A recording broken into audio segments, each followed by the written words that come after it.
Resurrection of Frieza. Ça fait un petit moment, c'est vrai que j'avais diffusé déjà le film et ça m'a pris du temps pour faire la review. Pas que je vous préparais forcément une vidéo monstre. En fait, j'avais terminé la vidéo bien plus tôt. Mais de la même manière qu'ils me l'ont fait pour Battle of Gods, ils m'ont donc empêché de sortir la vidéo comme quoi elle était bloquée car il y avait des extraits. Et donc du coup ce que je vais faire c'est que les vidéos extraits, je vais les mettre en fait sur Dailymotion et elles seront donc en description en dessous. Bon, vous comprendrez de quoi il est question.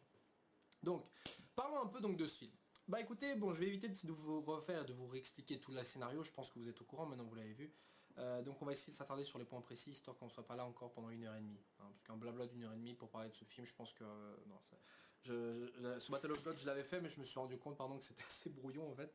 Donc j'essaie de faire les choses de manière un peu plus synthétique. Bon bah pas trop non plus, mais voilà. Bien, maintenant ce blabla administratif terminé, commençons. Donc, Resurrection of Frieza déjà se présente comme étant déjà la suite donc de Battle of Gods. Peut-être pas forcément une suite directe, parce que les événements qui se passent entre les deux films sont en fait couverts par Dragon Ball Super. Et actuellement, quand on voit les choses, elles seront couvertes donc en 3 épisodes environ, bref. Donc épisode 15, 16 et peut-être 17, un truc comme ça.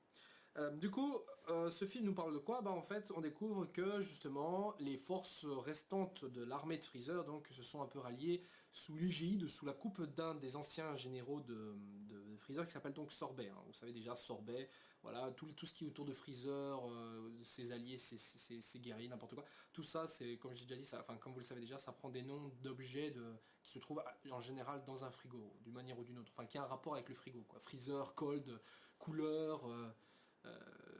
Même les noms des forces spéciales, hein, de Freezer, du Capitaine Juneux et tout ça, c'est des noms de choses qu'on retrouve dans le frigo. D'ailleurs assez marrant, mais le nom justement des membres du nom des forces spéciales de Gineux là, bah vous trouvez du commando Gineux, vous trouvez donc leur représentation en objet en fait dans l'épisode 16 de Dragon Ball Super. C'est assez subtil, mais dans un plan vous pouvez voir Vegeta quand il choisit ses ingrédients, vous pouvez voir du beurre avec du Barta, Gouldo, des trucs comme ça, qui sont, enfin c'est leur traduction en japonais équivalent, vous avez un plan comme ça, bref. Bon. Petit détail. Pour en revenir donc à ce que je disais, donc du coup Sorbet décide de ressusciter donc en fait Freezer. Mais à la base il était à la recherche donc des grosses boules de cristal de la planète Namek ou quoi, mais il ne la retrouve pas, tout simplement parce que déjà la planète Namek n'est plus au même emplacement et elle a changé. Mais ils savent plus où. Donc du coup ils sont un peu paumés, ils décident finalement d'aller sur Terre. Pourquoi ils l'ont pas fait avant? Tout simplement parce que justement il y avait des guerriers qui ont tué des Freezer qui sont là, donc ils ont peur d'y aller. Mais le truc c'est qu'ils avaient un contact, qui était donc Pilaf. Alors encore Pilaf ici il a le même rôle qu'il avait eu plus ou moins dans la saga Piccolo Daimao, où il avait justement permis à Piccolo Daimao donc d'être libéré, et ça avait entraîné justement la mort de Krillin, de Tortue Géniale, enfin vous voyez la suite quoi, je vous raconte pas, c'est Dragon Ball classique. Et ici c'est plus ou moins la même chose, c'est lui donc qui lui permet de les retrouver grâce au radar qu'il avait je crois. D'ailleurs on sait pas d'où il sort ce radar, je sais pas s'il l'avait volé à Bulma, enfin quoi qu'il en soit, du coup ils avaient retrouvé donc les boules du cristal et ressuscité au final Freezer, dans une scène que je trouve être bien meilleure que la présentation qu'on a eu de Bills. Bills, je pense qu'on l'avait découvert vite fait comme ça, il était en train de dormir, il s'est réveillé, ainsi de suite. Bon c'est vrai que le décalage entre cette petite créature qui ressemble à une sorte de chat, qui se révèle être le numéro 2 de l'univers, si on comptait pas Whis, enfin maintenant si on compte Whis c'est le numéro 2, mais sans lui on va dire que Bills est techniquement, enfin que le Seigneur Beerus est techniquement le plus puissant donc de l'univers. Donc ça faisait un gros décalage. Mais ici on sait déjà à quel niveau était Freezer, bien en dessous et derrière les autres. Donc forcément le réintroduire, on se disait ça va nous faire ni chaud ni froid. Mais que nenni, Freezer est apparu dans une scène magnifique avec une très bonne musique de Maximal Overdose. Une musique qui a été d'ailleurs qui n'a pas été créée pour le film, mais qui existait déjà bien avant. Qui existait bien avant. Donc j'adorais ce moment-là personnellement, ça en a imposé. Déjà, ça en a imposé grave quoi. Déjà Freezer, tu vois que c'est le méchant, c'est je crois le plus méchant des méchants hein, de Dragon Ball. C'est vraiment le mec, même quand tu lui sauves la vie, le gars, voilà quoi, c'est un bâtard. Bon, c'est vrai que Kid Buu, il va pas être non plus très gentil, mais Kid Buu en général, il est un peu farceur, il aime bien se marrer. Alors que Freezer, c'est vraiment le froid calculateur. Enfin, c'est le connard par excellence quoi. Donc le mec qui revient, évidemment, on comprend vite qu'il a pas le niveau, mais le mec décide de s'entraîner. Bon alors on voit pas trop l'entraînement et c'est dommage parce que voir Freezer s'entraîner, ça aurait été peut-être intéressant de voir comment il s'entraîne, ce qu'il fait, parce que Freezer tu vois déjà que c'est le mec qui aime pas trop faire des efforts parce que le gars, voilà, de par sa nature elle-même, on lui a déjà tout offert dans un plat, et il avait déjà la puissance nécessaire que pour à peine cligner des yeux, bah, tout l'univers lui est offert sur un plateau quoi. Ce que je viens de dire n'a aucun sens. Mais en tout cas, en gros, il a toujours été servi, il a jamais eu besoin de faire des efforts. Mais on apprend en gros que c'est déjà un mec qui voilà, était un génie dès la base, donc voilà. Et du coup, il s'entraîne en sachant une seule chose, c'est que Goku a vaincu déjà le Majin Buu. Bon, il sait pas à quelle puissance environ se trouve le Majin Buu, mais dans tous les cas, il sait qu'il a battu le Majin Buu et qu'il a eu même affaire à Beerus. Et Freezer sait qui est Beerus, hein, son père lui en a parlé et tout. fait très intéressant. J'adore quand les méchants parlent d'autres méchants, je trouve ça toujours très cool, surtout quand ils ont le camien. Dans tous les cas, Freezer s'entraîne. Bon, on le voit pas, et comme je l'ai dit, c'est dommage, mais il est possible que dans Dragon Ball Super, ce passage-là soit montré. Parce que dans Dragon Ball Super, tu avais une affiche promotionnelle où il y avait... Champa qui était donc à côté de Freezer, de Gold Freezer, donc à voir. Donc dans la suite du film, on retrouve donc nos amis sur Terre, où la vie continue en quelque sorte, et on voit surtout Plan qui est donc né, on ne sait pas depuis quand exactement, mais encore ça a l'air d'être allez, il a tout pété, il est né il y a un mois, 3 semaines, enfin quoi qu'il en soit, on voit Piccolo donc faire la nounou, on voit Krillin donc qui est devenu flic, voilà. D'ailleurs, petit amusant, gros petit clin d'œil avec la sonnerie de son téléphone dans la scène où il arrête les bandits, où c'était le thème de We Are de One Piece, sachant que Krillin est doublé par le même seiyuu donc, que Luffy de One Piece justement, donc le petit clin d'œil était là. Enfin voilà, en même temps Dragon Ball et One Piece ont déjà eu un lien très très proche, donc, du fait que déjà que c'est les mangas les plus vendus du monde je pense actuellement, et enfin Dragon Ball numéro 2 actuellement. Et en troisième, je crois que c'est Naruto, je suis peut-être pas tellement sûr, mais en premier c'est One Piece. Et surtout que à la télévision, il y avait une tranche horaire classique où Dragon Ball Kai à l'époque était diffusé, je pense, juste avant One Piece, l'épisode de One Piece où déjà les audiences étaient énormes. Enfin, je crois, donc ils ont toujours eu un rapport très proche. Bref, donc deuxième petite parenthèse terminée. Et donc ça me dérange pas trop en fait de voir, donc encore une fois, les tranches de vie des personnages, voilà, c'est toujours la paix qui revient, c'est un peu la même chose hein, à la fin de chaque arc, on voit comment les gens essaient de se réinsérer à la vie. Mais la différence ici, c'est que depuis le début de Dragon Ball Super, enfin plus ou moins, mais depuis la partie super, je vais appeler ça la partie Dragon Ball Super, la partie post Dragon Ball Z quoi, voilà, il y a un nom, c'est canon actuellement, donc voilà. Mais avant, il y avait toujours la période entre chaque arc était coupée donc de périodes d'entraînement tout simplement parce qu'à la fin de chaque arc on savait qu'il fallait s'entraîner pour un truc. À la fin de Freezer on savait qu'on devait s'entraîner pour Cell. À la fin de Cell, c'est vrai que c'était censé être la fin, mais les gens continuaient à s'entraîner tout simplement parce que voilà, il y avait le tournoi par exemple de Goku et tout. Donc il y avait quand même une phase d'entraînement. Entre la saga Z, la saga Dragon Ball Z et Dragon Ball Super, bah, on se retrouvait dans un moment où justement la paix totale était revenue depuis très longtemps même, depuis très longtemps. Enfin, un peu moins longtemps que Cell, mais tout de même. Et ça va être important pour tout ce que je vais dire par la suite. Pour revenir à ce que je disais, ça me dérange pas trop. Mais la naissance de Pan amène une incohérence assez intéressante. C'est le fait que Bra n'est pas né. Je veux dire, Bra est censé être plus âgé que Pan, si je me trompe pas. Mais elle n'est pas encore née. Et on sait qu'à la fin du tournoi, Pan a approximativement 4 ans, un truc comme ça. Dans le dernier chapitre, dans les derniers chapitres de Dragon Ball, Pan a 4 ans environ, un truc comme ça. Donc ça signifie que si Pan maintenant est né, Bra devrait l'être aussi. Et devrait avoir peut-être un an à l'écran max, ou je sais pas, un truc comme ça. En tout cas, qu'on sache qu'elle existe. Or, dans le film, il n'est fait mention nulle part de Bra.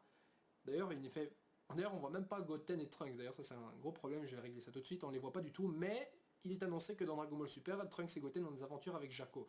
Donc dans la série, s'ils ne sont pas présents durant la bataille sur Terre, c'est tout simplement qu'ils auront justement des fights à faire peut-être dans l'espace ou autre part avec Jaco. Parce que Jaco a été réintroduit justement dans ce film. Sachant que Jaco fait partie d'un manga de l'univers étendu de Dragon Ball, on va appeler ça Jaco et le patrouilleur galactique.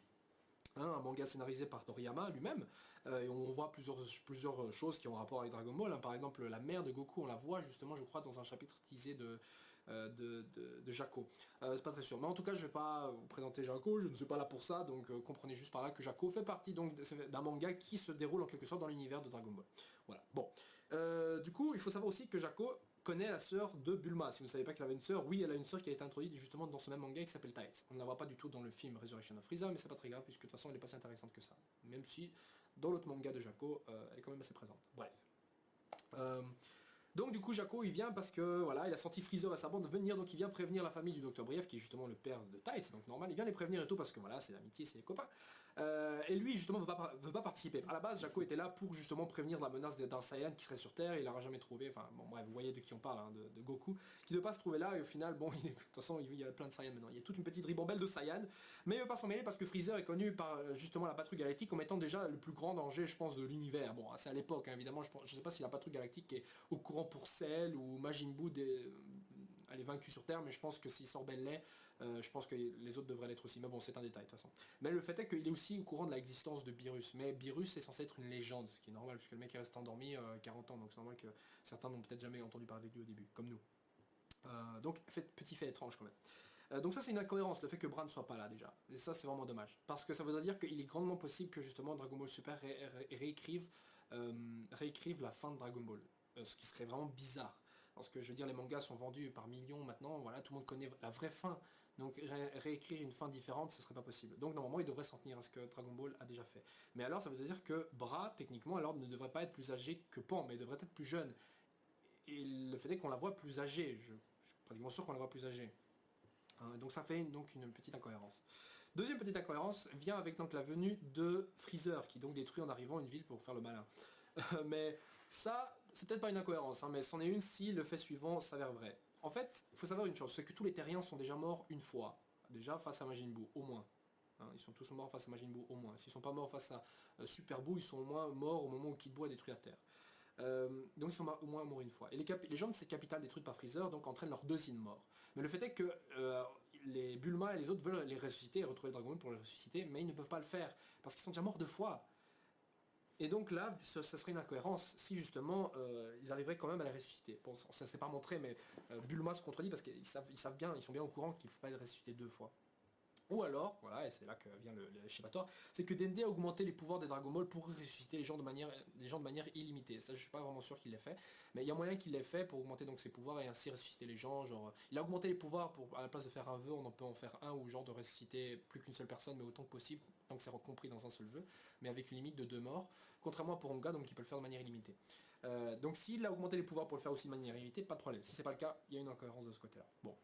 Mais de ce côté, de niveau incohérence, comme ça, c'est les seuls plus ou moins que j'ai vus qui sont importants. Maintenant, il y en a d'autres au niveau puissance. Bon, alors, pour en revenir à d'ailleurs un petit truc sur Dagoma, donc l'allié de Sorbet, celui qui était doublé d'ailleurs par le même seiyuu que Zoro, j'ai oublié le nom du nom du seiyuu, mais il est doublé par le même personne qui fait donc Zoro de One Piece aussi. Et donc du coup pour continuer ce que je disais, le mec il se fait éclater dans le vaisseau par Freezer. D'ailleurs c'est assez marrant justement de voir ça alors que le gars est sur l'affiche du film. Je veux dire Sorbet, je peux comprendre qu'il soit sur l'affiche, mais Dagoma, tout ce qu'il a fait dans le film c'est retrouver une Dragon Ball. D'ailleurs je crois que dans le manga qui devait présenter, enfin teaser le début du film, il était montré je crois que Dagoma avait plus ou moins la même puissance que le capitaine Gineux. Je suis pas vraiment sûr, mais je crois qu'il avait la même puissance que le capitaine Gineux. Bon, ok, le mec se fait éclater, ça ne dérange pas, mais putain il est sur l'affiche quoi. Je m'attendais à ce que, même à la base sur le synopsis, il était décrit comme étant quelqu'un qui allait avoir un gros rôle à jouer, je sais pas quoi, alors que c'est pas du tout le cas, à part trouver une Dragon Ball au fond de la mer, voilà. Il y avait d'autres personnages qui méritaient d'être sur cette affiche, quoi. Je veux dire, Bills et Whis sont un peu en arrière, mais ils auraient limite pu avoir une plus grosse place, je trouve. Enfin bon, voilà, c'est qu'un détail. Bref, donc du coup, je trouvais ça dommage que Dagoma se fasse exploser. Mais le fait est qu'il n'est pas seul, puisqu'il y a un autre larbin, on va dire, qui est aussi au service de Sorbet, qui a un peu des cornes, j'ai oublié son fou au final, qui est tout rouge, et qui donc combat Piccolo lors de la grosse bataille générale avec tous les hommes de Freezer et Gohan et ainsi de suite. Et le mec, on a l'impression qu'il galère. Bon alors déjà le fait est qu'ils n'ont pas utilisé leurs grosses attaques vagues de Kikoa pour se débarrasser d'un gros tas d'ennemis qui sont là amassés ensemble dès le début. Ils auraient pu, je sais pas que Piccolo aurait pu faire son Kikiro Squadron pour les exploser, mais ils ont vraiment attendu qu'ils soient tous en ligne droite pour le faire quoi. Je veux dire non mec putain vous êtes assez fort. Enfin je sais pas parce que je veux dire à un moment donné Piccolo fait une attaque sur ce type là en rouge et le mec il arrive à esquiver l'attaque facile. Je veux dire ok que Gohan soit rouillé alors qu'en plus le mec il hésite hein, en disant je suis pas trop sûr que je puisse me transformer en Super Saiyan en répondant à Tortue Génial. Mais Piccolo, le gars, en général, il s'entraîne toujours, il fait de la méditation, le gars est pas censé vraiment être rouillé. Et donc il est censé garder un certain niveau, quoi. Merde, Piccolo, quoi, Piccolo. Gohan, je comprends que ce soit un glandu parce qu'il a une vie de famille, mais Piccolo, quoi. Je veux dire, t'es pas non plus devenu nounou pendant 3 ans. Et le pire, c'est que je veux dire, entre Cell et Majin Buu, il y a eu 7 ans. Et 7 ans, durant ces 7 ans, on voyait que Gohan, il arrivait à se transformer encore en Super Saiyan et à s'entraîner, relativement, au moins atteindre son niveau de Super Saiyan 2 durant le tournoi. Bon, il a dû s'énerver, mais quand même. Mais là, putain, limite, Gohan qui est passé en mode mystique, où tout son potentiel est censé être éveillé, il a plus besoin de se transformer en Super Saiyan, et on peut, putain, le mec, il galère, quoi. Il galère, enfin voilà. Du coup, je veux dire, même dans l'arc, dans le film Battle of Gods, Gohan a encore son potentiel de mystique Gohan et il se fait éclater. Enfin, il est certainement peut-être moins fort qu'avant, mais on voyait que le mec a conservé son niveau de Mystic Gohan, il n'est pas passé en Super Saiyan, il est resté normal avec sa tenue classique de Mystic Gohan. Donc voilà. Et là justement, il s'est passé même pas, il s'est pas passé 3 ans, hein, et le gars a déjà perdu tout son potentiel. Et je trouve ça dommage. Bon. Je trouve ça vraiment dommage parce que Gohan c'est censé être le numéro 3 de l'univers derrière Vegeta et Goku, même si on pourrait débattre sur le fait que techniquement il devrait être plus fort que Vegeta, mais bon à ce stade-ci Vegeta s'entraîne beaucoup plus que Gohan, donc du coup voilà, Gohan est le numéro 3 et encore il y a un gros écart maintenant entre Gohan et les autres. Donc Gohan est vraiment relégué au second plan et je trouve ça dommage. Même pourquoi ils ont fait ça, mais je pense que c'est très simple, c'est pour garder la dualité Goku-Vegeta. Et foutre Gohan là-dedans, c'est un peu donner l'avantage du côté Goku parce que Gohan est son fils. Pour égaliser les trucs, il aurait fallu leur mettre Trunks, mais Trunks il est petit, ou alors il aurait fallu ramener Mirai Trunks, donc le Trunks du futur en plus grand, donc normal. Mais Mirai Trunk, Gohan, je veux dire, Gohan a déjà l'avantage. Et en plus, à la fin de la saga Cell, putain, Vegeta, même ça le fait chier quand il se rend compte que Goku et Gohan, son fils, sont les plus forts. Le mec s'énerve, on le voit bien dans sa dernière réplique de l'arc Cell où il se casse en disant je me battrai plus jamais. Juste avant ça, il rage un peu que Goku soit mort, mais surtout que lui et son fils sont les plus forts. Et pas Vegeta et Trunk. Bon. C'est un petit détail encore une fois. Donc du coup, Vegeta et Goku sont mis en avant. Gohan, ce sera donc le laquais, je sais pas. Peut-être qu'on le reverra dans l'arc du grand tournoi des multivers qui s'annonce dans Dragon Ball Super. Enfin, on verra bien. Enfin, dans le manga plutôt. Enfin, bref. Donc, pour en revenir à ce que je disais, donc s'ensuit une grosse baston générale. Alors déjà, un petit problème aussi, c'est que, donc qui est dans cette baston? Il y a Gohan, ok. Piccolo, ok. Tenshin Han, pourquoi pas. Krillin, à l'aise. Il y a aussi Tortue Géniale, qui se ramène. Je me suis dit, pourquoi pas? Je veux dire, ça fait du bien de le voir. Et c'était même très cool de le voir se défendre en mode musclore et le gars qui a... C'est lui qui a inventé le Kamehameha, je pense, hein, je crois. Je sais pas si c'est ton maître Muteito, je sais pas quoi, Muteito, qui lui a enseigné le Kamehameha. Mais dans tous les cas, je crois que c'est lui qui l'avait inventé. Mais le premier vrai maître de Goku, quoi. Enfin, si on compte pas Gohan, mais bon, voilà, Gohan il a surtout appris les bonnes manières. Enfin, bon, allez, bon, le deuxième grand... Mais le premier principal maître de Goku, c'est Tortue Géniale, quoi. Le premier qu'on a connu dans Dragon Ball, c'était lui. Et le revoir là combattre des années plus tard, à l'aise. Je veux dire, limite, lui a eu plus de mérite qu'un Gohan. Non, j'exagère, excusez-moi. Et donc, à un moment donné, Tenshinhan, à ce moment-là, dit oui, j'ai laissé Chaos derrière, mais Yamcha aussi. Yamcha, je veux dire, Yamcha est censé être plus fort que Kame Sennin, ou tout du moins du même niveau. Je veux dire, Kame Sennin, c'est pas forcément plus entraîné, je pense. Je veux dire, Kame Sennin, en nombre d'unités de puissance, il était à 130 ou 200 grand max, ou peut-être un peu plus, genre 300 ou quoi, en mode muscleur, super muscleur. Mais en tout cas, il était moins fort que Raditz. Je pense. Donc il arrive à se débarrasser des laquais de Freezer, ok, il n'y a pas de problème, et encore il galère parce qu'il y en a plein bien sûr. Mais Yamcha aurait pu être un très bon atout, je veux dire, il avait des bonnes techniques, il avait le Sokidan, vous savez, la boule là qui entend. Enfin vous voyez, il aurait pu faire des trucs intéressants et être utile. Mais là putain Yamcha il est relégué au rang de Chaos quoi. Ah je vous dis quand vous êtes le. Quand je disais par exemple, je sais pas moi que dans Bleach, Renji c'était un peu le Yamcha de Bleach. J'ai vraiment été méchant parce que là Yamcha putain il est vraiment laissé en arrière. Même pour s'occuper des laquais de Freezer, Yamcha il sert à rien. Yamcha dans la hors-série de Dragon Ball Z putain il faisait du baseball quoi. C'est dire à quel point le mec sert plus à rien. C'est vrai que le mec carrément il utilise des vaisseaux pour se déplacer alors qu'il peut voler. Bon en même temps Krillin aussi le fait de temps en temps mais bon voilà. Soit. Donc je trouvais ça marrant qu'Yamcha soit mis de côté. Bref. Bon après après la grosse baston évidemment pendant ce temps on avait donc Goku et Vegeta qui s'entraînaient avec Whis et ça c'était un bon truc parce que les séances d'entraînement où on voit surtout Vegeta ça nous manquait. Depuis longtemps on n'a pas eu ça, Battle of Gods ça a été zappé parce qu'ils n'ont pas eu le temps, mais là c'était cool surtout avec Whis, le professeur le plus puissant du monde qui entraînait le dieu de la destruction, donc c'était cool de voir ça. Et on voit Goku et Vegeta se reprendre des raclées, des grosses raclées et on voit donc leurs deux grosses faiblesses. Goku c'est le fait qu'il baisse sa garde assez vite, il n'est pas assez vigilant. Petit fait que je corrobore et que j'approuve totalement, puisque si on se rappelle bien dans son combat contre Majin Vegeta, le mec avait baissé sa garde pour donner des senzu à Vegeta. Je peux comprendre parce que Vegeta avait dit ok ça va on y va ensemble et tout, mais merde Vegeta juste avant ça il avait tué des innocents, comment tu peux baisser ta garde aussi facilement? Je veux dire si c'était aussi ça, moi aussi je peux faire semblant, moi je suis gentil. Je veux dire même contre Freezer, putain t'as eu le temps de réagir quoi. Enfin bref, soit quand Freezer avait essayé de le buter sur un mec après l'avoir soigné, enfin bon je veux dire voilà quoi, il baisserait jamais sa garde face à Freezer, alors pourquoi il le ferait ici contre Majin Vegeta quoi. Enfin, soit. Donc Goku est un peu trop gentil, du coup il se prend des coups trop facilement. Vegeta au contraire, lui justement il est un peu trop tendu, du coup ça ralentit un peu la transmission nerveuse pour aller dans son cerveau, du coup ça ralentit ses mouvements par rapport à ce qu'il voit et ses réactions. Donc c'était ça le gros entraînement, parce que c'est vrai qu'actuellement je voyais pas quel type d'entraînement pourrait vraiment les améliorer si ce n'est force et vitesse. Mais là c'est pas force et vitesse en réalité, c'est plutôt réaction. C'est plutôt vitesse de réaction. Et là, la vitesse de réaction, c'est en gros qu'ils font trop de mouvements inutiles, qu'ils réfléchissent trop ou quoi. Ils doivent réagir au moment même où ils voient quelque chose, bam, le corps doit réagir. Ce qui fait qu'ils perdent des précieuses millisecondes, mais c'est vrai qu'à des combats de haut niveau, les millisecondes ça compte. Donc du coup, c'était ça l'entraînement, le véritable entraînement. Que maîtrise justement pas totalement encore Bills. Et ça, c'est une bonne chose à savoir. Parce que ça veut dire alors que Goku va maîtriser le truc. Plus tard. Voilà, ouais. Donc les gars continuent à s'entraîner, voilà. Et après, ils sont donc appelés sur Terre grâce à Bulma, donc il leur fait un signal au début du film avec un gâteau qui était censé appeler Whis. Hein, mais donc il reçoit le message un peu en retard, je sais pas pourquoi exactement. Enfin, comme quoi la transmission radio, ça prend du temps dans l'espace, hein, c'est normal. C'est normal.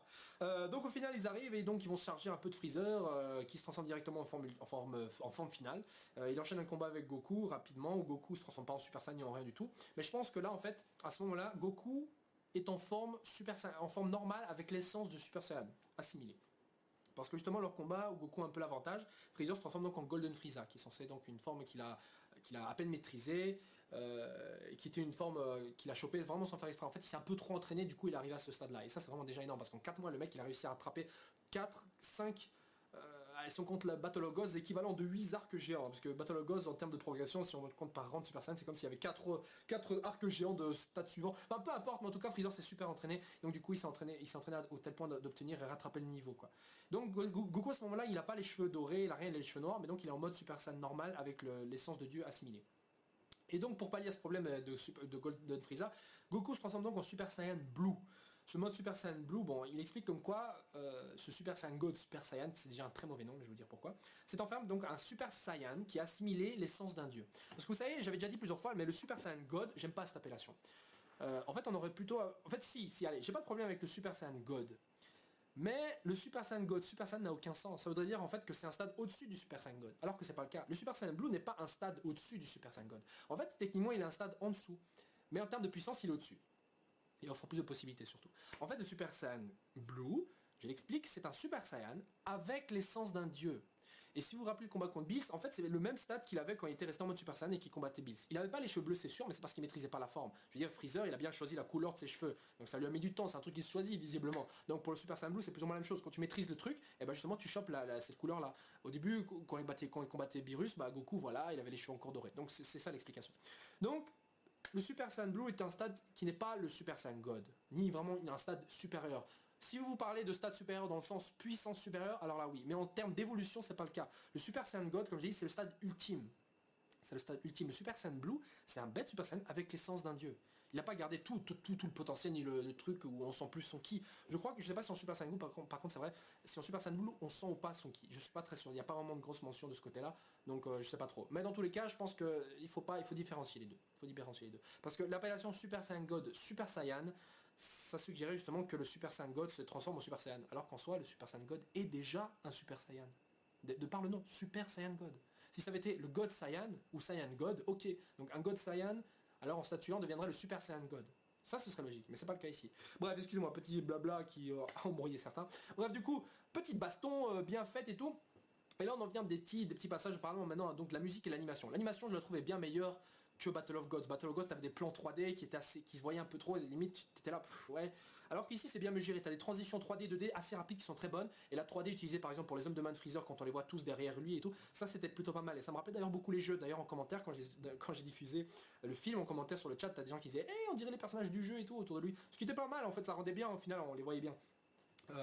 Et la 3D, donc on va encore en bouffer, croyez-moi, la 3D ça vient, je veux dire, je me souviens la première fois que j'ai vu de la 3D dans un épisode d'animé comme ça, c'était dans un épisode de Naruto Shippuden il y a très longtemps où on voyait tous les 1000 Zetsu dans une cave comme ça, c'est à ce moment-là que j'avais vu pour la première fois en animé, comme ça un épisode d'un shonen classique à la télé, enfin un épisode de la 3D, et on en bouffe de plus en plus. Et là c'était déjà mieux géré, il y a des petits plans comme ça par-ci par-là, mais c'était beaucoup mieux géré, donc ce côté-là c'était nickel. Et la qualité du film, il n'y a rien à dire, c'est juste très très beau quoi. L'aura d'ailleurs du Super Saiyan Blue est juste kiffant, j'adore trop ces petites particules qui explosent comme ça autour de lui, comme si justement il était tellement puissant qu'il niquait les atomes autour de l'atmosphère et tout, c'était génial comme plan, j'adorais.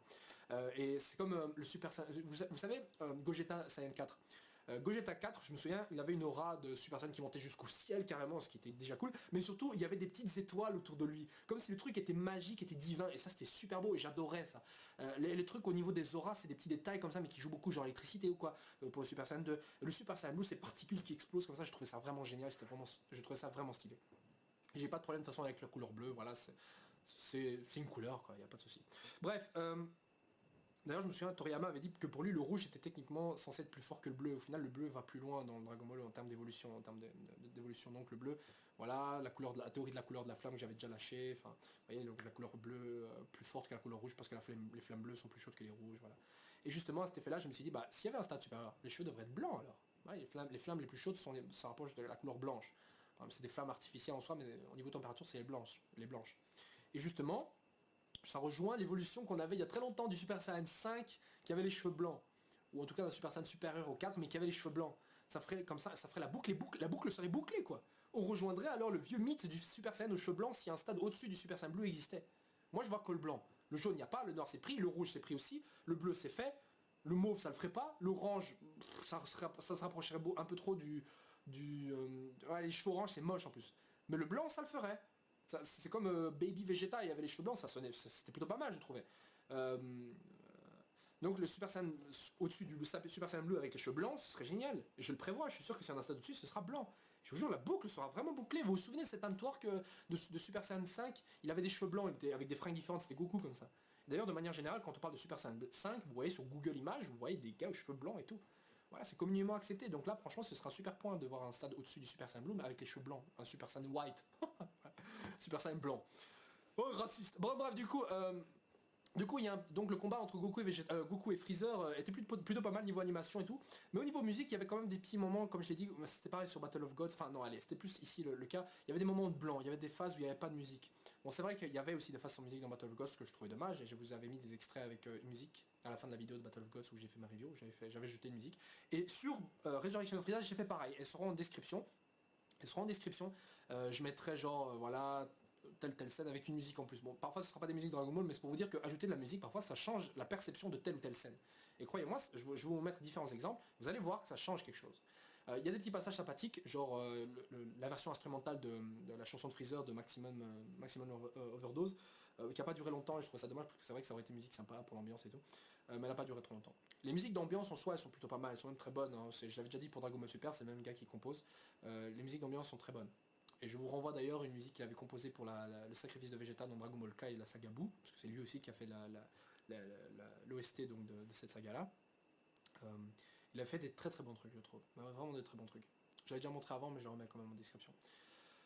Donc après, dans le film, Goku, donc en fait, à un moment donné, baisse encore sa garde quand il est un peu le dessus sur Freezer, enfin plus ou moins le dessus sur Freezer, et il se prend donc un laser de sorbet. Alors 2 points ici. Premièrement, c'est le fait qu'il est dessus sur Freezer. En fait, à la base, Golden Freezer a la même puissance qu'un Super Saiyan Blue, approximativement. En fait, il a fait la même erreur que la première fois sur Namek, c'est-à-dire qu'il a utilisé une forme 100% par exemple sur Namek qui baissait de puissance, sa force diminuait de seconde en seconde, et au final Goku justement en avait marre de ce combat parce que justement voilà, il maîtrisait pas bien le truc et du coup il avait perdu. Et là c'est pareil, Golden Freezer perd de sa puissance.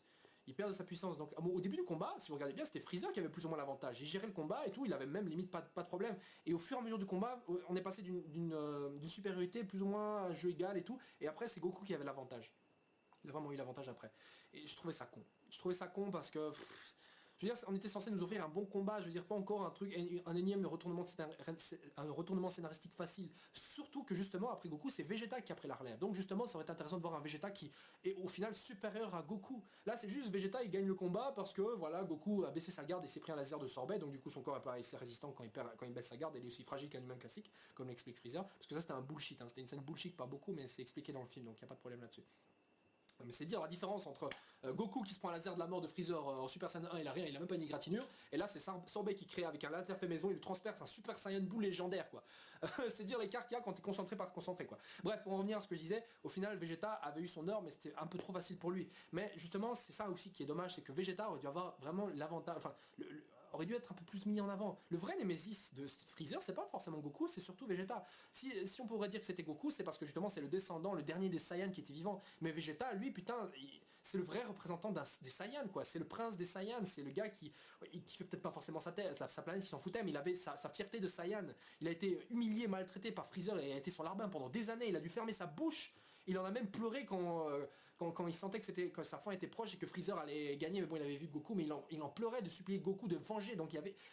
buter Freezer, c'était plus le rêve de Vegeta que de Goku. Donc j'étais content de voir que c'était au final Vegeta qui allait le buter.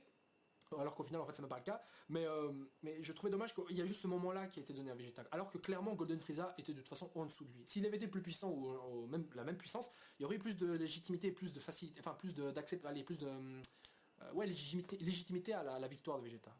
Et si je dis que c'est pas vraiment le cas qu'il a gagné, tout simplement parce qu'en fait, effectivement, il a failli supprimer Freezer, mais Freezer avant ça s'énerve parce que déjà il est plus en mode Golden Freezer, mais explose la Terre en un coup, alors que déjà c'est assez surprenant, alors que sur Namek il avait galéré le mec, mais là il avait fait en 2-3 secondes.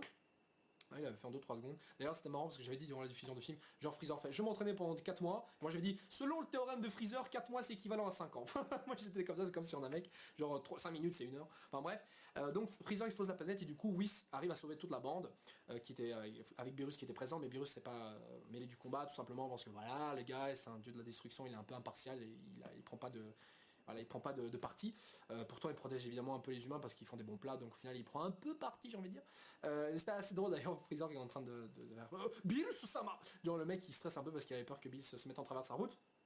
Mais Golden Freezer encore une fois est bien en dessous aussi de Beerus. Soit donc du coup il explique à Goku qu'il a été trop, qu'il se la pétait trop, il aurait dû en finir, voilà, il aurait dû le buter, voilà, il a un peu trop joué, c'est pas bien ça. Et je trouve ça très juste. Parce que justement, Goku avait fait la même leçon à Gohan au début, avant que Cell ne s'explose. Il avait dit à Gohan, mais finis-le, on ne sait pas de quoi Cell pourrait être capable. Et bah là, c'est pareil. Bon, il a pas rendu sa propre leçon, le couillon. Donc du coup, par sa faute, la Terre est explosée, alors qu'il aurait pu exploser, alors qu'il aurait pu, tuer Freezer. Et en plus, le fait est que Freezer, soi-disant, avait survécu à l'explosion. Vegeta était mort. Et là, Bulma, d'ailleurs, s'indigne en faisant, mes amis, ma famille, ils sont tous morts. Mon père, ma mère. Il parle même pas en vérité de sa fille Bra. Il parle même pas de ça. Trunks Goten sont censés être morts aussi. Donc voilà, elle s'indigne pas de Bra, comme quoi donc elle existe même pas à ce moment-là. Et elle est même pas enceinte. Si je veux dire Vida a donné naissance, si Bulma était techniquement, allez, si encore Bra était un peu plus jeune que Pan, Bulma aurait dû être alors à ce moment-là peut-être enceinte. Mais c'est même pas le cas, on est loin de ça. Donc je sais pas vraiment ce qu'ils vont faire avec Bra. Donnez-moi votre avis là-dessus. Donc du coup, Whis remonte dans le temps, parce que c'était un peu le Deus Ex Machina qui était un peu préparé au début du film, quand il a reconstruit les planètes en remontant un peu aussi dans le temps. Donc il remonte dans le temps, la planète donc revient à son état d'origine, tout le monde revient dans son état d'origine en gardant un peu la mémoire de ce qui se passait. Sauf Freezer. Sauf Freezer. Et ça c'est étrange. Ça c'est peut-être une troisième incohérence. Parce que je veux dire, quand ils remontent le temps, ils ont tous gardé la mémoire du truc. Ils ont tous gardé la mémoire de ça. Et la différence c'est que... Enfin je veux dire, le fait de remonter dans le temps, ça affecte tout le monde. Même Freezer, ça l'affectait, puisqu'il était censé être en vie selon Whis. Bon, s'il était mort, je comprendrais alors. Mais s'il était encore en vie selon lui, il aurait dû alors se rappeler que justement la Terre était censée exploser, donc il y a un truc qui va pas. Mais non, il réagit de la même manière comme s'il n'était rien passé. Et Goku, lui, il intervient directement, même Bulma s'en rappelle après. Donc soit c'est parce qu'il se trouvait dans la bulle protectrice de Whis et que Whis a décidé, voilà, tu gardes tes souvenirs, ou alors pas. Je sais pas, parce que je veux dire, Whis a remonté dans le temps au début du film, il a reconstitué les planètes, mais Goku et Vegeta, ils étaient là, ils l'ont observé. Donc comme quoi, son pouvoir est un peu étrange. Il peut appliquer le fait de retourner dans le temps dans une certaine zone, ou alors c'est dans toute une zone globale, mais dans telle zone que justement ça a affecté aussi Freezer, alors qu'on savait pas où il était exactement. Donc vous savez, c'est un peu fouillis, donc ça peut être une incohérence, mais dans tous les cas, ça ne dit toujours pas qui est Whis, parce qu'en soi, il peut faire des trucs incroyables comme ça, mais on sait pas vraiment qui il est, on sait pas d'où il est né, on sait pas, voilà. On sait juste qu'il a une sœur jumelle, voilà, qui s'appelle Vados, qui vient de Calvados. Donc, voilà. Donc du coup après le film se termine avec un Goku donc qui achève vraiment Freezer et pas Vegeta au final. Vegeta n'aura même pas en fait achevé Freezer parce que Freezer explosait la Terre. Donc du coup il a même pas réussi à le faire. Et je trouvais ça dommage. J'aurais préféré voir un Goku qui se fasse un peu défoncer par Freezer parce que justement Goku il est trop, il baisse sa garde, voilà, il se fait one shot à cause de la faiblesse qui a été mentionnée au début du film, donc cohérence.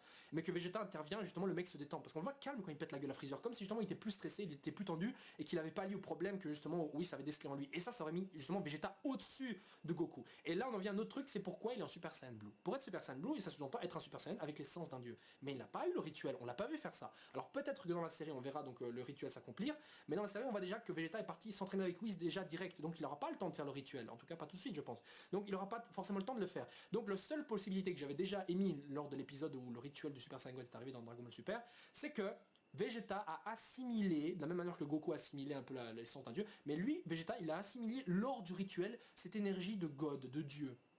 Il a assimilé ça tout seul parce que c'est un génie. Et vous savez, je trouve que ça aurait donné un plus gros mérite à Vegeta, justement, si c'était effectivement le cas. Bon, maintenant, on pourrait débattre là-dessus pendant un moment, mais je pense que ça sert un peu à rien. De toute façon, on verra bien comment les choses se présentent dans Dragon Ball Super, qui nous permettra d'y voir un peu plus clair au niveau de cette transformation. Bon, du coup, après, le film se termine plus ou moins sur une bonne note. Alors, hein, Goku fait la finish sur Freezer, tout le monde est content, tout le monde il est beau, tout le monde a survécu. Hein, tout le monde a survécu. Mais encore une fois, ce film est là pour nous donner un peu plus d'indices concernant la suite de Dragon Ball. Parce que beaucoup de gens l'ont compris et maintenant on en a la preuve, mais on se dirige visiblement vers un retour plus ou moins aux sources. Si on a un retour d'un méchant, on a Freezer, on a la nouvelle transformation. Logiquement, ce qui nous manquerait alors dans cette nouvelle épopée de Dragon Ball, comme on l'a eu dans Dragon Ball et Dragon Ball Z, c'est le retour d'un grand tournoi des arts martiaux. Bon, on l'a maintenant, quand on voit plus ou moins qu'on l'a, dans un tournoi de 10 personnes, d'une team de 5 contre 5 dans le dernier chapitre de Dragon Ball Super, le numéro 5, le cinquième chapitre. On a donc les aveux donc enfin, la proposition de Champa qui visiblement est acceptée, donc tout le monde va s'entraîner. Et ça me laisse pensif. Parce qu'à ce stade-ci, on voit que Vegeta et Goku sont les seuls à avoir atteint le Super Saiyan Blue. Mais dans le futur, ça suggérerait alors qu'il faudrait des adversaires aussi puissants qu'eux pour justifier un combat intéressant. Et plus le temps passe, et plus il devient difficile de justifier des adversaires très forts. Rien que par exemple pour Battle of Gods, il a fallu amener le dieu de la destruction, quoi. Un truc, et il fallait bien amener le truc, comme quoi il a dormi pendant super longtemps, et on voit à quel point il a été introduit, et on a essayé de l'insérer dans l'histoire. C'est lui qui est à l'origine de la destruction de la planète Vegeta, soi-disant. Enfin, c'est lui qui a suggéré à Freezer de le faire. Il a mis une mandale au père de Vegeta. il a fait peur à telle personne, ou il avait détruit une partie de la planète de cailloux. Enfin, il y a plein de trucs qui font que celui-ci s'insérait un peu dans l'histoire, comme s'il avait été là depuis longtemps, mais qu'il avait juste été absent. Voilà. Alors qu'en soi, il a juste été créé que pour le film, hein, enfin pour le film et pour la suite maintenant. Bref. Donc pour en revenir à ce que je disais, c'est un peu, ça devient de plus en plus dur de justifier la création donc d'adversaires plus puissants. Le Super Saiyan Blue et le Super Saiyan God, enfin le Super Saiyan Blue est la forme de Super Saiyan la plus proche en tout cas de ce que d'un potentiel équivalent en pouvant peut-être battre Bills. À deux, Vegeta et Goku donc peuvent vaincre Beerus, voilà, excusez-moi. À deux pourraient avoir une chance de pouvoir combattre sur un pied d'égalité Beerus. Ça c'est pas moi qui le dis, c'est Whis. Et justement, je trouvais ça intéressant. Bon, je pense pas qu'à deux ils arriveraient peut-être à définitivement le vaincre, mais en tout cas permettre à Whis de alors combattre dans ses derniers retranchements et d'utiliser son full potentiel histoire de leur botter le cul. Mais donc, ça veut dire qu'avec plus d'entraînement, Goku et Vegeta pourraient réussir à vaincre Beerus. Quand on sait que par exemple Whis a proposé à Goku de devenir le dieu de la destruction et a proposé à Vegeta aussi d'être le dieu de la destruction dans le dernier épisode de Dragon Ball Super, c'est dire à quel point justement Whis décèle en Goku et Vegeta un potentiel pouvant surpasser ou rivalisant pardon, mais je pense plutôt surpasser celui de Beerus. Et ça c'est cool à voir. Mais si on suggère le fait qu'il y ait des adversaires aussi forts que Goku et Vegeta, ça suggère aussi que Goku et Vegeta vont alors devoir se démerder pour aller à un stade encore plus haut pour les vaincre. Et là alors on a rejoint l'idée de ce Super Saiyan White, Super Saiyan aux cheveux blancs, cette transformation supérieure. Et alors maintenant un autre truc que je suis en train de me demander, c'est que on a un Super Saiyan avec l'essence d'un dieu assimilé. Mais alors ça voudrait dire qu'on pourrait techniquement avoir un Super Saiyan 2 avec l'essence d'un dieu assimilé, ou même un Super Saiyan 3. Pourquoi est-ce que Goku ne l'a pas fait? Tout simplement parce qu'il n'a pas encore maîtrisé la forme d'un Super Saiyan 2 avec l'essence d'un dieu, ou alors il n'a pas encore maîtrisé cette énergie, vous voyez. Donc s'il doit y avoir une évolution, logiquement ça devrait être ça. Mais s'il y a un stade au-dessus, alors on devrait alors avoir un Super Saiyan Blue avec de l'électricité ou un truc dans le genre. Je sais pas. Parce que le Super Saiyan Blue, c'est pas en fait un Super Saiyan avec l'essence d'un dieu, bam, c'est un Super Saiyan Blue. Donc peut-être les cheveux bleus, c'est genre un Super Saiyan avec du couleur jaune, quand il a déjà assimilé donc l'énergie d'un dieu. Donc même en Super Saiyan 2 et 3, il gardera les cheveux bleus. Mais un Super Saiyan 3 avec les cheveux bleus, voilà, et puis de toute façon, Akira Toriyama avait bien dit que la transformation Super Saiyan 2 et 3 seraient des transformations limite devenues inutiles après la saga Buu. Et je trouve ça dommage, parce que le Super Saiyan 3, c'était la transformation de Goku, il y avait que lui qui pouvait l'atteindre, et bon, il y avait Gotenks aussi, mais bon, c'est lui qui l'a inventé cette transformation, il n'y a pas de... c'est pas une... Parce que... Pourquoi je dis ça? Parce que c'est vrai que ça s'appelle le Super Saiyan 3, mais le Super Saiyan 2, à la base, c'était en fait... Il n'y avait pas de Super Saiyan 2, en fait le Super Saiyan 2 n'existait pas. En fait, le premier Super Saiyan 2, c'était qui? C'était Gohan. Et Gohan, cette transformation c'était censé être la dernière parce qu'on était à la fin, ça devait être normalement la fin de Dragon Ball. Mais Super Saiyan 2 est devenu justement le Super Saiyan 2 parce qu'on dit que c'est l'étape au-dessus du Super Saiyan 1. Comme quoi justement cette transformation est accessible donc au Super Saiyan 1 classique. Et donc on voit que Goku et Vegeta l'ont atteint. Mais à la base, le Super Saiyan 2 devait être en fait l'explosion du potentiel de Gohan. C'est-à-dire que normalement Gohan à la fin du Cell Game est en fait un Super Saiyan avec tout le potentiel qui sort et donc on a la foule d'électricité. Voilà, c'est un peu toute la saga de Dragon Ball Z a été construite pour justement arriver à ce moment-là, Gohan qui enfin exploite tout son potentiel. La saga Buu a été rajoutée par la suite. Et donc là, justement, pour atteindre certains standards, le full potentiel de Gohan est devenu le Super Saiyan 2. Et voilà.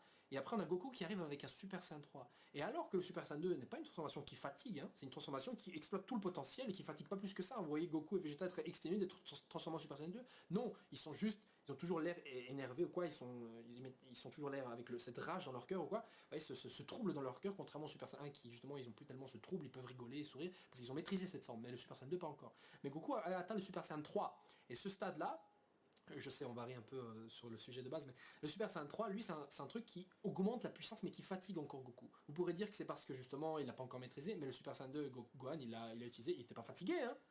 Il était pas fatigué. Goku en Super Saiyan 1, il n'était pas fatigué non plus. Sa transformation cette transformation ne le fatiguait pas. C'était des transformations qui revitalisaient limite. Parce qu'après, ils étaient tous exténués, ils se transforment en Super Saiyan, ils sont là, full power, en pleine forme et tout. Vous comprenez? Alors que le Super Saiyan 3, putain, t'es déjà à moitié crevé, ça sert à rien de l'utiliser quoi. Hein, c'est un peu ce mode de pensée là a été réemployé, je pense, dans Dragon Ball Multiverse, le manga, le webcomic, où on expliquait plus ou moins la même chose. Et je partage plus ou moins cet avis là. Enfin, plus ou moins. Donc Super Saiyan 3, on le verra pas souvent. Mais en plus, donc avec un Super Saiyan Blue, laisse tomber, quoi. Il restera limite en Super Saiyan 3 pendant l'espace de 1 minute top chrono, quoi. Enfin voilà, ce sera un peu comme dans Bleach où Ichigo avec son masque, il restait en mode holo au début pendant... il pouvait rester en mode genre 15, 19, 17 secondes, non 11 secondes, un truc comme ça, cette transformation, après c'est fini, quoi. Enfin voilà. Mais ce serait cool, hein, une transformation, imagine une transformation tellement puissante qu'on peut la garder que pendant 10 secondes.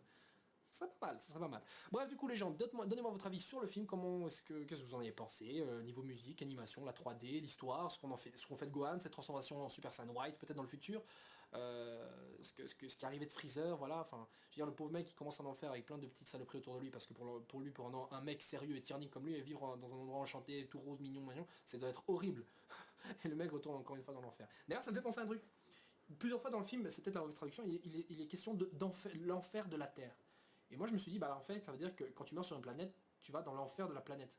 Mais en fait, c'est un même enfer qui est connecté. Parce qu'il faut savoir que l'enfer dans l'animé n'existe pas. On n'a jamais vraiment vu l'enfer dans le manga. On l'a entrevu peut-être, le royaume des morts, oui, mais l'enfer, enfer en soi, pas du tout. Dragon Ball GT, c'est du hors-série, enfin c'est inventé, voilà.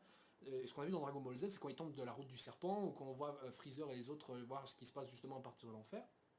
Mais justement, mais justement, justement les gars, on va peut-être avoir une incohérence avec Dragon Ball Super, parce que justement Freezer, à ce moment-là, il a cette forme déjà réparée, alors que dans le film, il a sa forme encore de Mecha Freezer, ce qui est normal et logique alors. Euh, oui, ce qui est logique. Et donc, techniquement, je dis bien techniquement, dans Dragon Ball Super, on devrait aussi le voir en mode mécanique. Mais il faut dire que Dragon Ball Super adopte et considère comme canon les hors-séries, je pense, de Dragon Ball Z. Il n'y a qu'à voir les hommes de main de Mister Satan, qui sont ceux qui sont apparus dans le tournoi du Side Game, vous savez, Macaroni et toutes les saloperies là, ou je sais plus comment il s'appelle, vous savez, le blond qui danse, le gros catcheur et la meuf là, habillée en dresseuse de lion là, je sais pas quoi. Ils sont présents, ils sont là dans Dragon Ball Super, c'est eux qui s'occupent des affaires de Mister Satan, vous les voyez. Enfin, c'est un détail, mais d'autres trucs genre... Grégory par exemple, il est dans Dragon Ball Super je crois. Hein. Franchement je commence à hésiter. Bubbles il y est, mais si Grégory est là, ça sous-entend que justement les hors-série, parce que Grégory est un personnage hors-série, il n'est pas dans le manga. Donc s'il est là, c'est que c'est adapté. Donc techniquement Dragon Ball Super devrait leur montrer un Freezer qui, comme dans l'animé, qui a été comme dans l'animé, montrait déjà en forme normale, en forme genre classique, pas en Mecha Freezer. Parce que dans l'enfer de Dragon Ball Z, Freezer il est déjà comme il était avant, il est pas en Mecha Freezer. Vous voyez ce que je veux dire? Bon, ça c'est compliqué, mais pour vous dire, l'enfer n'existe pas, Janemba, ça c'est pas censé être apparu dans le manga. Donc peut-être que le fonctionnement de l'enfer dans le monde canon, c'est genre il y a un enfer pour chaque monde ou quoi. Enfin, ou alors c'est pas très précis, parce que si on voit Freezer marcher tranquillement par-ci par-là, pourquoi est-ce que carrément là il a l'air d'être enfermé en mode Mecha Freezer? Vous voyez, donc il y a déjà une contradiction entre leur série Dragon Ball Z et le film qui sera adapté en série, qui lui-même est censé être la suite canon de Dragon Ball Z. Bon, c'est vrai que Dragon Ball Super n'est pas adapté d'un manga, même s'il y a un manga qui est adapté. Enfin, c'est compliqué, ça me casse la tête. Mais donc on verra bien ce qui se passera par la suite, mais souvenez-vous de mes paroles. Bref, sur ce les gens, on se retrouve pour la prochaine diffusion d'un film qui sera certainement Boruto The Movie, mais ça sera dans longtemps quand le Blu-ray sortira. Ne m'envoyez surtout pas les liens de films enregistrés dans le cinéma, je déteste ça et c'est pas ça que je diffuse de toute façon. Bref, et même je les trouve tout seul, donc il n'y a pas de souci pour ça. Et concernant l'actualité Dragon Ball Z, il n'y a rien à dire, je déconne. Mais en gros, pour vous dire, sur les vidéos de Dragon Ball, j'ai prévu donc de faire une vidéo tag que Darkos en fait donc m'a proposé de faire. Il m'a tagué sur une vidéo où je devais répondre à 30 questions sur Dragon Ball Z, qui vont des questions à qu'est-ce que t'aimes, quel personnage, pourquoi préfères-tu ceci, ça, je sais pas quoi. Et je vais faire dans une vidéo de cela ce week-end-ci, pas tout seul d'ailleurs, je serai avec quelqu'un, enfin, normalement si tout se passe bien. Donc je vais discuter de tout ça et voilà, juste une vidéo de tente, une vidéo posée, une pause manga, non je déconne. Mais en gros un truc calme et tranquille quoi, pour le fun quoi, pour le fun. Voilà donc les gens, bah ciao ciao, merci de m'avoir écouté sur cette vidéo et n'oubliez pas en description, vous avez donc les extraits du film qui sont donc avec des musiques en plus. Et je rappelle, ces extraits ne sont pas censés... Il n'y a pas de musique donc quoi dans le film, il n'y a pas de musique. Il n'y a pas de musique et là j'en rajoute donc du compositeur Kikuchi, donc celui qui a fait Dragon Ball Z et les OAV, le compositeur de musique. Et après je mets aussi éventuellement des extraits avec de musique d'autres animés pour voir un peu... parfois ça peut coller, vous verrez bien. Bref sur ce, ciao ciao et donnez-moi votre avis sur la musique et sur le film. Ziou. Au final, conclusion, je pourrais dire alors que Resurrection of Frieza est un bien meilleur film que Battle of Gods qui m'a démarré un peu jamais. Mais si on doit le comparer à d'autres OAV qui ont déjà été diffusés dans le passé pour la saga Dragon Ball Z, bah je dirais que Resurrection of Frieza est encore en dessous de cela. Bon, évidemment, il y a beaucoup d'éléments sympathiques, des transformations à ne plus en faire, des méchants qui reviennent toujours plus forts et surtout des entraînements et des phases tout de même assez agréables à regarder au point de vue animation. Même si au niveau musique ça reste en dessous et qu'il y a quelques petits points incohérents avec l'histoire, je dois dire que j'ai passé un plutôt très bon moment, même en fait un bon moment devant ce film.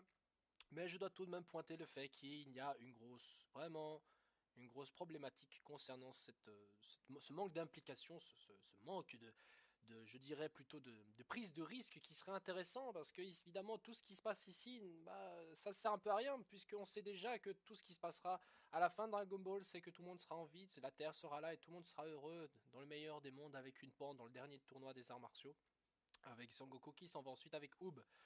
Et quand on sait que tout cela se passera comme ça, de toute manière, à la fin, évidemment, ça rend un peu bizarre le fait qu'on regarde certaines scènes, Goku qui se fasse transpercer ou que Frieza explose la Terre, on sait bien que quelque chose se produira, qui fera que tout cela au final rentre dans l'ordre. Donc de ce fait, manque d'implication de notre part dans l'histoire. Mais tout de même, quand on se dit que la suite de Dragon Ball Super sera une sorte de tournoi entre des univers différents et qu'en plus de ça, ça devait être une sorte de passage inédit à l'anime mais qui sera maintenant adapté en film comme Resurrection of Frieza et Battle of Gods, je dois me dire une chose, c'est qu'au final Dragon Ball Super et tout ce qui en suit n'est évidemment qu'une sorte de prolongement de la série uniquement pour se faire un peu de fric. Bah oui, ça peut être que ça personnellement, parce que là, putain de merde, t'as un manga qui est adapté d'une série qui est adapté d'un film, et maintenant t'as un film qui va en réalité être adapté d'une série qui lui-même est adaptée maintenant en manga. C'est à presque ni plus rien comprendre, aucune surprise j'imagine, on sera peut-être spoilé sur toutes les transformations qui suivront dans la suite de Dragon Ball Super. Et j'espère que ce sera pas le cas parce que je ne veux pas me dire que je regarde Dragon Ball Z uniquement parce qu'il y a des bonnes scènes de fanservice. Parce que là, franchement, bah, on pourrait juste dire alors que la Toei ne cherche qu'à avoir plus de fric.